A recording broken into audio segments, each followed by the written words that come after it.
नमस्कार, आप देख रहे हैं पब्लिक टाइम न्यूज और मैं हूं संदीप एंथोनी।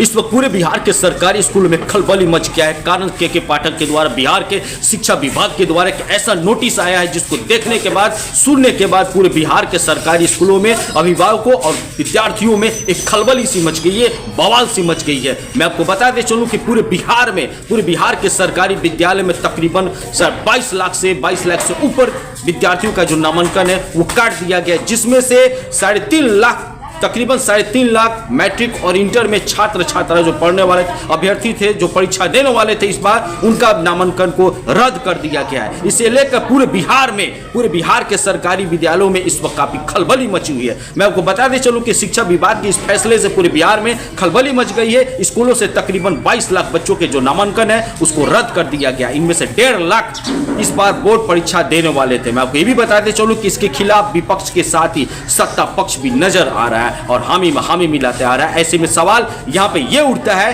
क्या नाम हटाने में, नाम काटने में RTE यानी कि जो शिक्षा का अधिकार जो होता है, शिक्षा का अधिकार का जो कानून है, क्या उसका उल्लंघन हुआ है या नहीं हुआ है? तो आइए इस विषय में मैं आपको विशेष और विस्तार पूर्वक समझाने का मैं प्रयास करता हूं। और हमारे चैनल में अगर आप नए हैं तो उसे सब्सक्राइब करना भी न भूलें। शिक्षा विभाग के अपर मुख्य सचिव के पाठक के निर्देश के बाद तकरीबन बीते 1.5 महीने में प्रदेश में सरकारी विद्यालयों से कक्षा 1 से लेकर 12 तक तकरीबन 22 लाख बच्चों के जो नामांकन है उसको काट दिया गया है। के पाठक के निर्देश में विद्यालयों में लगातार निरीक्षण का जो कार्य है वो चलते रहा है। पूरे सूबे में, पूरे बिहार के प्रदेशों में बात करें, पूरे बिहार प्रदेश में के पाठक के द्वारा निरीक्षण की जो प्रक्रिया है हर एक सरकारी विद्यालयों में ये दौरा देखने को मिल रहा था। और बीते जो बच्चे 15 दिन से अधिक समय से विद्यालय में अनुपस्थित है, ऐसे बच्चों का नामांकन जो है उसको काट दिया गया है। एक सवाल यहाँ पर यह भी बनता है, अगर विद्यालय में अगर नाम काटा जा रहा है तो सवाल यहाँ पर यह होता है कि आप यहाँ पर 75% अटेंडेंस की डिमांड कर रहे हैं और 22 लाख बच्चों का यहाँ पर नामांकन को रद्द कर दिया गया है। लेकिन एक सवाल यहाँ ये भी है, क्या विद्यालयों में, क्या सरकारी विद्यालयों में, बिहार के सरकारी विद्यालयों में क्या उतने शिक्षक हैं? ये एक सवाल बनता है कि विद्यालय में उतने शिक्षक हैं या नहीं है। और दूसरा सवाल यहाँ ये बनता है कि बहुत से ऐसे छात्रा है जो 22 लाख जो बच्चों का नाम काटा गया है, उनमें से कई ऐसे विद्यार्थी हैं जो किसी कारणवश, किसी मजबूरीवश वो नामांकन वो उपस्थित नहीं हो पाए थे। क्या इसके वजह से 15 दिन अगर वो एब्सेंट करते हैं तो क्या उनका नामांकन काटना उचित था? मैं आपको बताते चलूं कि बिहार के लगभग 22 लाख बच्चों का जो है इस वक्त नाम काट दिया गया है। हालांकि इन बच्चों के लिए यह प्रावधान जरूर है कि अभिभावक जाकर विद्यालय में यदि शपथ पत्र है अगर वो दे देते हैं तो आगे से बच्चे को विद्यालय से अनुपस्थित वो नहीं रह पाएंगे। मैं आपको ये भी बताते चलूं कि विद्यालयों को सूचना देकर ही अनुपस्थित होंगे तो उनका पुनः जो नामांकन है वो हो सकता है। शिक्षा विभाग के निर्णय के बाद कई राजनीतिक दल जो है सरकार पर सवालिया निशान भी पैदा कर रही है, सवालिया निशान उठा रही है। सवाल यहाँ पे खड़ा किया जा रहा है कि शिक्षा के अधिकार का यहाँ पे उल्लंघन हो रहा है। कहीं ना कहीं देखा जाए तो इस वक्त सरकार के इस फैसले को देखते हुए विपक्ष में हो या पक्ष में हो, सत्ता में हो या नहीं हो, वो सभी यहाँ पर सरकार पे उंगली उठा रहे हैं। और बहुतों का मानना है, जैसे कि मैं आपको बताते चलूँ कि विशेषज्ञों की अगर हम राय लें तो विशेषज्ञों के एक्सपर्ट के अनुसार यह जो कुछ भी हो रहा है शिक्षा के अधिकार के दायरे में ही हो रहा है और यह बिल्कुल सही हो रहा है। मैं आपको बताते चलूं कि एक है Sinha institute of social science के जो प्रोफेसर हैं, शिक्षाविद प्रोफेसर BN प्रसाद ने यहाँ तक भी बताया कि सरकार जो कुछ भी कर रही है वो काफ़ी सही है और शिक्षा का जो अधिकार जो कानून कहता है बच्चे की विद्यालय में उपस्थित 75% होनी चाहिए, इसी को लेकर यह निर्णय लिया गया है। हालांकि मैं आपको ये भी बताते चलूँ कि अभिभावकों को यहाँ पर शपथ पत्र देने का भी प्रावधान यहाँ पर कुछ दिन पहले विद्यालय में यहाँ पर एक जारी किया गया था।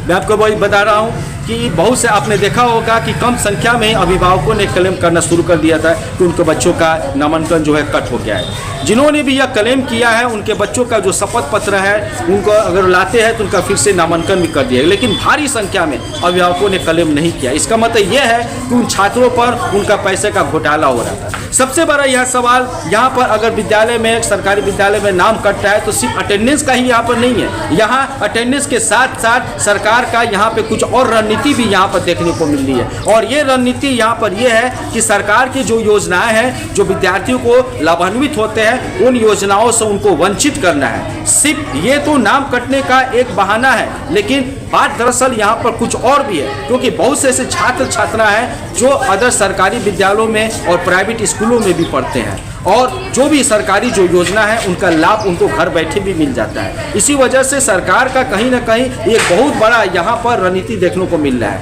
मैं आपको ये भी बताते चलूँ कि सरकार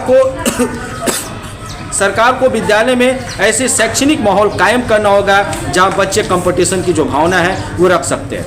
दूसरी बात यहाँ पर यह है कि शिक्षा विभाग के अपर मुख्य सचिव के पाठक को यह जानकारी मिली है कि बिहार के सरकारी विद्यालयों में कल्याणकारी जो योजनाओं का जो योजना है उसका दुरुपयोग किया जा रहा है, और विद्यालय में काफ़ी ऐसे घोस्ट स्टूडेंट हैं। कुछ दिन पहले के पाठक ने जो विद्यार्थी विद्यालय में उपस्थित नहीं हो रहे हैं, उन विद्यार्थी को उन्होंने घोस्ट का नाम दिया हुआ था कि वो विद्यार्थी नहीं है, वो घोस्ट है, क्योंकि वो विद्यालय में उपस्थित नहीं रहते हैं, इसलिए उनको घोस्ट का नाम दिया गया था। तो विद्यालय में काफ़ी ऐसे घोस्ट हैं उनके कथनानुसार जो वास्तव में है ही नहीं, और उनका नामांकन चलाया जा रहा है। तो ऐसे विद्यार्थियों का विद्यालय में क्या काम है, और जो लाभ होता है उनको लाभ आसानी से मिलता है, सरकारी राशि का दुरुपयोग किया जा रहा है। ऐसे में इन बच्चों को चिन्हित करने और सरकारी राशि का जो दुरुपयोग किया जा रहा है उसको नियंत्रित करने के लिए के पाठक ने 2 दिसंबर को एक निर्देश भी जारी किया था।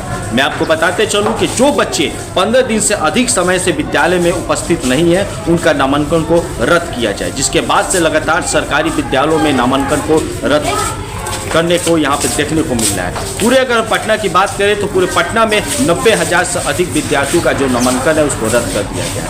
प्रदेश में अब तक 22 लाख बच्चों का जो नामांकन है वो पूरी तरह से रद्द हो गया है, जिसमें 9वीं से 12वीं में सम्मिलित होने वाले जो बच्चे हैं उनकी जो संख्या है तकरीबन बहुत ज़्यादा है, लाखों में है। और पटना ज़िले की अगर हम बात करें तो तकरीबन 97,370 विद्यार्थियों का जो नामांकन है वो रद्द कर दिया गया। ऐसे में बिहार विद्यालय परीक्षा समिति ने कक्षा 9वीं से 12वीं तक के स्कूलों में अनुपस्थित रहने वाले छात्रों को आगामी मैट्रिक और इंटर परीक्षा में सम्मिलित होने पर पूरी तरह से रोक लगा दी है। इसको देखते हुए बहुत सारा ऐसा परिस्थिति हो गया है जिसको देखते हुए बिहार में अभी खलबली सी मच गई है। पाठक जी के अनुसार यह निर्देश जारी करना था और स्पष्ट था कि शिक्षा विभाग के सरकारी विद्यालयों में तकरीबन 3,000 करोड़ रुपयों की। बहरहाल इस वक्त बिहार के शिक्षा विभाग का एक अजीबोगरीब जो फरमान है पूरे भी चर्चा में। असल में शिक्षा विभाग के अपर मुख्य सचिव के पाठक के एक आदेश के बाद राज्य के स्कूलों में अनुपस्थित रहने वाले करीब 22 लाख छात्रों का जो नाम है वो काट दिया गया है और 22 लाख बच्चों के नाम स्कूल रजिस्टर से खत्म कर दिया गया। ऐसा नहीं है कि इतने बच्चों ने नाम कटवा लिया या फिर उन्होंने पढ़ाई को छोड़ दिया है। बच्चों के जो नाम है सरकार ने एक अभियान के तहत काटा है। सरकार के शिक्षा विभाग का तर्क है कि ये बच्चे स्कूल से अनुपस्थित हो रहे हैं और जिन बच्चों का नाम काटा गया है उनमें करीब 1.5 लाख छात्र वैसे हैं जो अगले साल बोर्ड की परीक्षा देने में सम्मिलित होने वाले थे। तो सवाल यहाँ पर ये उठता है कि अब ये 1.5 लाख जो बच्चे हैं वो परीक्षा में शामिल हो पाएंगे या नहीं हो पाएंगे। आगे देखने के लिए आप हमारे चैनल के साथ जुड़े रहो और देखते रहिए पब्लिक चैनल। जय हिंद।